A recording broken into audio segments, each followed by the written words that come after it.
Hi there and welcome to the video.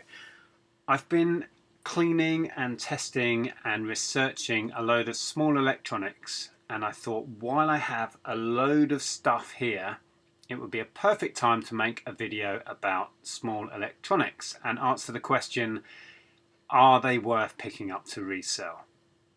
The short answer is yes. There you go. Video done. Thank you very much. No, we can talk about it a little bit more. Yeah, I have loved dabbling in electronics for years, and the small stuff can be really lucrative. You can find it all over the place: charity shops, boot sales especially, jumble sales, and it's worth getting into if it's an area that perhaps you haven't explored. A lot of people are worried about dealing with electronics.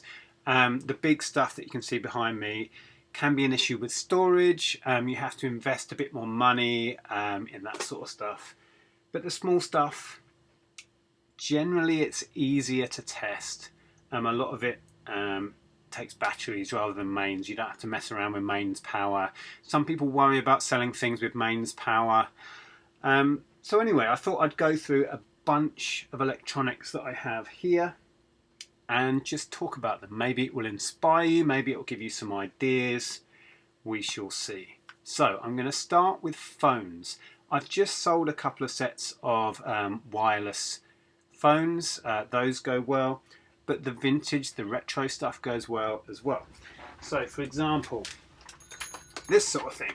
This I think is a Tribune. Yes, BT Tribune phone. You can pick this sort of thing up really cheap at the boot sales or jumble sales. These turn up. This colour, you're looking £20 really top end, anywhere between 10 and 20. You'll see completed on the sort of beige cream colour one. The red I think is more popular. We used to have the red in the 80s. This really takes me back actually. The touch and the feel of this. So yeah, easy to test. Yeah, great. Sold loads of those. Likewise, these, now what did they call this model? The Viscounts. Yeah, these are good. You're looking about 15, I think, on the beige. Again, there are better colours. I think there's a green in this model that can fetch a lot more because it was a rarer colour. But again, you'll see these at boot sales and jumble sales. So I enjoy selling phones. And if you go back even further to the rotaries, this sort of thing, you can command a much higher price for some of these. Do your research. As with any niche, prices will vary no end, depending on brand, depending on condition, depending on the model, the colour. Red is a good colour for phones, tends to be popular.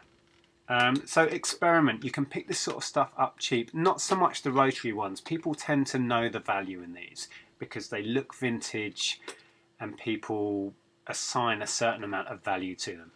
But the more 80s and 90s stuff, you can pick up really cheap. People don't think it has much value. And it's not big money in these, like I said, you know, 15 maybe on that. But it soon adds up. So that's phones. This is a good one. These are starting to pop up at car boot sales. This is an action camera, like well, it's a GoPro essentially, but there are lots of other models. This is actually my camera. I'm thinking of upgrading, so I will be selling this one on. And I bought this secondhand, and I paid £70 for it as a used camera. And they do come on the market quite often because people like to upgrade. The features improve with the newer models. So look out for your GoPros and other brands as well, because they do hold their value and there's always somebody looking for them. Okay, iPods. Now I think it's common knowledge that iPods have some value, but perhaps if you weren't aware, they are really quite collected, and you may assume that the earlier ones that don't have the colour screen and a lot of the functionality of the more modern ones, you may assume that they don't have any value, but it's just not the case. The earlier ones are becoming really collectible and quite sought after, so they all hold some value. Even if you pick up one that isn't functioning, it will still have some value as spares or repair. So keep your eyes peeled for iPods. You will find them at car boot sales. The little tiny nanos and stuff just get shoved in rummage boxes and people miss them. So keep your eyes peeled for those. There are also other brands of MP3 players which also hold some pretty good value. So again, do your research. Within every one of these niches I'm going to show you, there's so much knowledge, and you can easily find out about this stuff using eBay. And that's when I do most of my learning, is I'll take a chance on something, and because I've bought it, I will research it when I come to sell it, and that's when you will learn what to look for, what to avoid, which brands to go for, which models to go for. So yeah, MP3 players. Next one, I've spoken recently quite a bit about remotes because I cleared a job lot. Yeah, you will find them. They don't all hold much value, but they are quick and easy to test. You can use your camera on your phone, point that at the phone, and you'll see the infrared coming on. And usually they have a model number, so it's a case of just punch that into eBay. You'll quickly find out if there's any demand for it, get an idea of its value, and stick it on, and they sell well. Next one is digital cameras. It's a bit of a minefield with modern digital cameras. But if they're cheap, pick them up and you will learn. This one's quite a good example. This is a Lumix. It has a really nice zoom lens, which is actually a Leica lens. So this camera still has a little bit of demand. You won't get big money for it. It's about, I've seen them go into 30, 40 pounds, but the average is about 20, 25 for that. But be careful with the earlier digital cameras that have the low megapixel count, because there isn't much demand for those. So it's another area where if you can pick them up cheap, do so, and then you will naturally do some research when you come to list it, and you'll find out what to avoid and what to go for. Now, next, I love selling these portable music players. So we have Discmans and cassette players or Walkmans. This is not a good example. This is Seisho, which is not a good brand. I'm pretty sure it was Dixon's or Dixon's and Curry's own brand, Seisho. Kind of a cheap end of the market. And this particular one has very little value. Sony is the brand you want. It was Sony who kicked off the whole Walkman thing back in the 80s, and the early editions of the Sony Walkmans can have really, really strong value. Again, go onto eBay, search completed listings, and then sort by highest price first, and try and retain what to look for. But Walkmans, they had a resurgence in popularity over the last few years. So they do sell, but it's all about brand, and then within brand it's all about the model and the age, and then condition comes into play. So there is a lot to think about, but it's just something to have on your radar, as is the Discmans. And it's exactly the same really. Sony is a good brand. There are other good brands to look for. Philips isn't too bad. And there are brands that you will struggle to sell. I've got one here that I looked up earlier, which is a Bush. But this is a really low-end, cheap, nasty little thing. Hardly worth bothering with. But Sony, the early editions of Sony Discmans can go for crazy, eye-watering money. Have a look again yourself. This won't be worth a great deal. I haven't actually looked these up yet. This might fetch 20, I don't know, it might be a particularly sought after model, but I don't think so looking at it. This is quite a nice one, this Philips Expanium. That's probably about 20, pushing it at 20. but the earlier the better with Discmans and Sony in. And there are other models. Again, eBay is your tool to finding out this stuff. I've also got a Panasonic there. Panasonic can be a good brand. As you can see, when I go through and test stuff, I stick a label on saying tested, because otherwise I don't trust myself, and I go back and I test it again, and then I forget that I've done it and I go back and test it again. I stick post-it notes on. This is another Philips, not a great one, but it has a bit of value. These, I won't pay much more than a couple of pounds for these at a boot sale for two reasons. One, a lot of them, this is a good example, are going to be a real hard sell and won't have much value. But for £1 I'll take a chance. The other reason is, buying electronics, you don't know that it's working. And that's a risk you have to take. You can test stuff there and then if you take batteries, and I have done that. But it really slows you down at the car boot sale. But you can do a quick test or a quick check whenever you buy electronics. Just quickly flip that open. If this is all caked in battery acid and it's, you know, it's a mess, just leave it behind.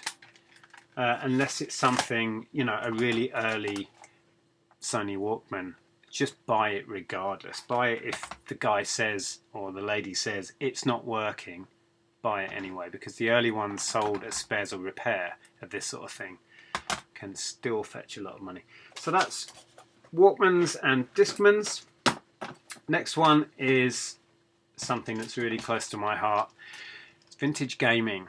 Now, I had a Game Boy back in 91. I had my Game Boy. They are really sought after. This isn't working. I paid next to nothing for it. It doesn't work at all. It will still have a little bit of value as spares or repair. People like to repair these, people like to mod these. It's missing the screen, it's not in very good condition, it's not running, it has battery leakage damage in here, you might be able to see. But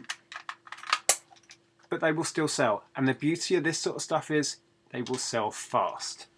So with handheld stuff, you've got all Nintendos pretty much have a voracious market. They will sell. Sony PSP, that sort of stuff, still has a big collector's market. Here's another example.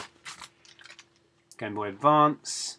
I ordered a back for this because it was missing the back. I think it was £2, £2.20 or something delivered. But it's slightly off on colour. Can you see? I've got a purple back, and this is the ice blue, I think they call it. But it's good enough. That will be sold as is. DSs still have a market. The little square version of the Game Boy Advance, the Game Boy Advance SP, grab those. They're really sought after. Likewise, you will see Wii controllers quite often at car boot sales or jumble sales. I bought a couple of Wii controllers at a jumble sale, 50p each, and I'm actually selling a lot of four I think it is, 4 controllers and 4 nunchucks. So they do sell, there's still a market for this. And you can get replacement backs really cheap on eBay, because quite often they have the charger packs in, which is annoying, but you can just get rid of those, get some replacement backs, and then they sell quick and easily.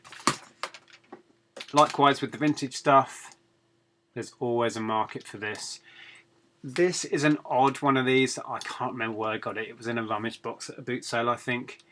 Untested, it's going to be a really hard sell, so this will sit on my shelf until I get a Mega Drive.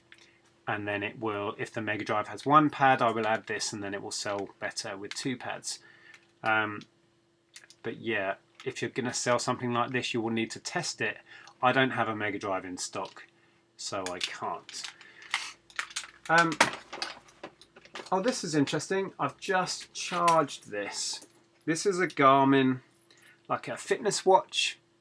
so it tracks your steps and that sort of stuff. It's quite old technology now, but still has a market. It has a funky little USB charger.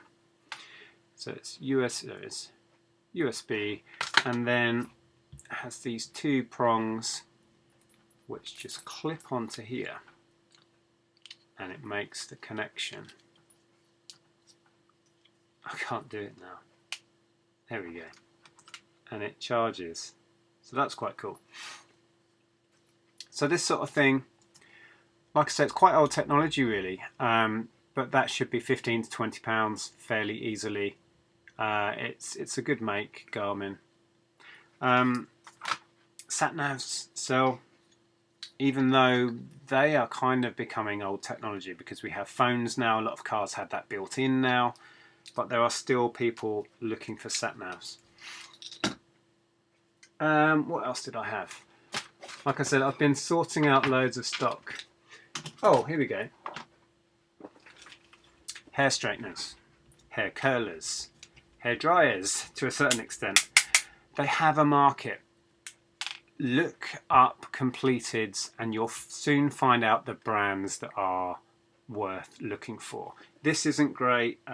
This is Babyliss, as you can see here, which is worn off a bit. These won't sell for much. I'll probably get £10 out of these, but there are certain brands that you will get considerably more. Again, it's about learning. It's about taking a chance, and whilst you are doing your research, find out the brands to go for, the models to go for, and soon you'll build up that knowledge, and before you know it, you'll be buying all sorts of small tech. The only other thing I wanted to share with you, because I've got a few in stock and these are really nice, it's vintage radios. I need to have a bit of a purge because I'm building up a few. This is a Roberts, lovely little thing. I don't think there's great value in this one, 10 to 20 pounds. It's a little bit beat up. When you get into the vintage stuff, it's much more about condition. People aren't necessarily buying it to use. Quite often they will be bought to go into a collection, so there will be a display piece. So dents on the little grill there will, you know, decrease its value sadly, but that's nice. And again, colour, certain editions are harder to find.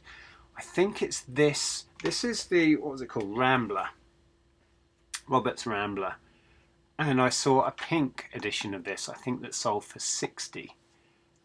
This is a fairly common sort of orange colour. I'll shoot for 20 on it, I think, but I'll probably take an offer. I've got another example of a Roberts here, slightly larger. I haven't done any research on this one. This is an RP26B. Quite often with these, the aerials are either bent or snapped off, so it's nice to see that is intact. It's not actually in bad condition, this one. You can see the grill is much nicer on that one. Wooden ends.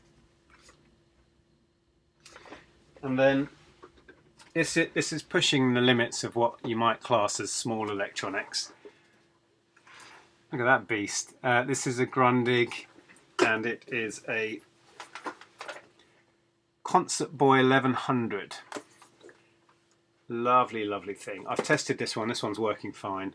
I can't remember what they're going for, but I will aim quite high on this once it's had a good clean up. It is a little bit bashed. You can see on the aluminium ends there, it's got dents in it. So it's not perfect, but such a nice display piece, that one. That is so cool. Massive, massive dial here. Where's the tuner knob? There it is. Look at that. Something so nice about that. Anyway, so vintage radios. If you can see them for a few quid, grab them and learn about what sells, what to look for. I've just noticed actually as I was saying about the aerials before, that is snapped off. Okay, so that won't help it at all. That's a shame. But yeah, and then if you do get into electronics, we're talking about small electronics in this video, but you don't have to limit yourself. For example, just make some space. Just before making this video, I received payment on this. This is the other extreme. So that's just sold. I had it on at 100. I took an offer of 70, which is fair enough for this. It's not bang up to date. What it is a Samsung DVD player with speakers. You can see here it's got two standing speakers and a little subwoofer. Quite a nice thing. But yeah, I'll be pleased to get that out of the office. Thankfully, it has all of its original poly inserts, so I can just ship it exactly as it is. All I will do will be to put black wrap around this and ship it as is, but that's heavy. Probably, I don't know, 12 to 15 kilo. So if you do get into electronics and you're prepared to deal with the big stuff, as you'll have seen from recent sales roundups on our channel, that sort of stuff does really well for us. And you can find it everywhere. Boot sales is a great place to find this sort of stuff. So there you go. I hope there was something in there that was useful or inspiring in some way. Let me know what you thought in the comments below, and I'll see you soon. Take care.